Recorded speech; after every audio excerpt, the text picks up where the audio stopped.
범죄 저지르면 신상 털린다고?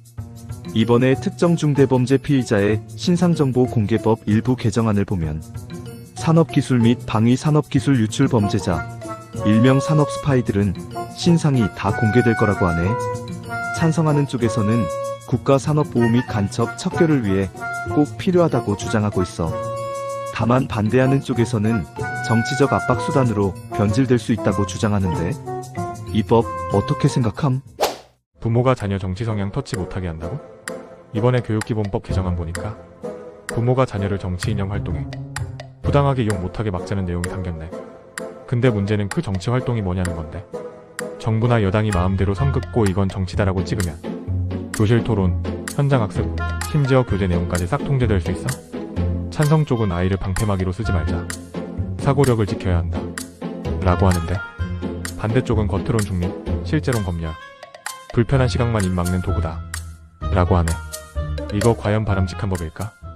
선빵 맞아도 손해배상 청구 못한다고? 이번에 노란봉투법이 제정될 거라고 하는데 다들 경제가 망할 거라고만 하지 실제로 어떤 법인지는 모르더라고. 쉽게 말해서 노동조합이 파업을 했을 때 회사 측이 큰 피해를 입어도 손해배상 청구하기 어렵게 만든다는 법이야. 이제 자기네 회사 직원이 아니라 하청 노조 직원들이 파업을 해도 일일이 다 협상해야 하고 자기네 하청 업체끼리 협상하라고 하면 노란봉투법 위반으로 찔리는 거지. 그러면 이제 회사 측은 자기네 회사 노조 상대하기도 바쁜데 그 많은 하청 노조들까지 다 상대해야 하는 거고, 그러면 회사는 쓸데없이 노조 협상으로 돈 쓰는 것보다는 그냥 아예 외국으로 나가서 경쟁률을 더 높이는 게 낫다고 생각하겠지.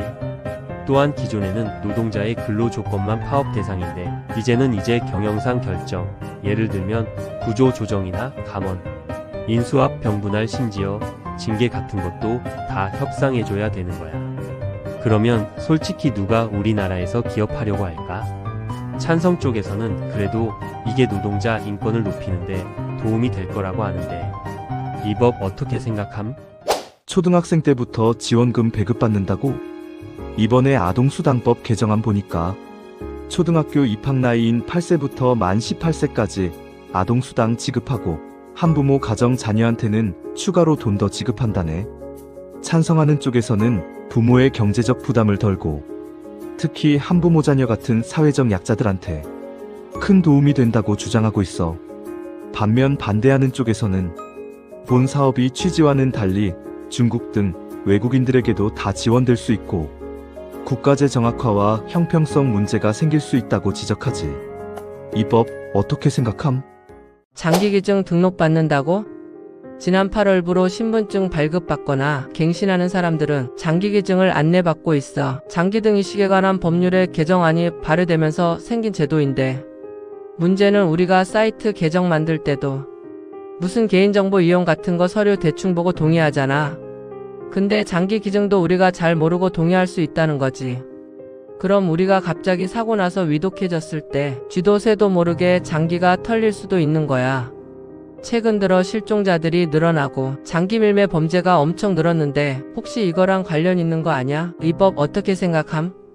판사 기소되면 인민재판 열린다고?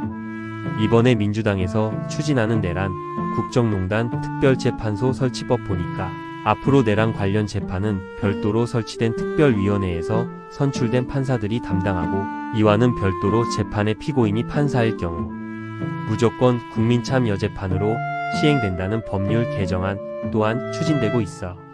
찬성하는 측에서는 내란에 대한 범죄를 별도로 심판하여 전문성을 기를 수 있고 이와 동시에 국민참여재판을 통해 민주성을 향상시킬 수 있다고 주장하지만 반대로 반대 측에서는 형사재판에 대한 판사의 추첨제의 취지와 전혀 어긋나는 법안임을 지적하고 사법부의 권력 분립을 심각하게 훼손하는 법 개정이라고 강하게 반발하고 있지. 또한 해당 법안이 여당에서 추진되는 만큼 현재 재판을 담당하고 있는 판사와 현 대법원장을 사실상 저격한 거 아니냐는 말이 계속 나오고 있어. 이 법률 개정안들 어떻게 생각해?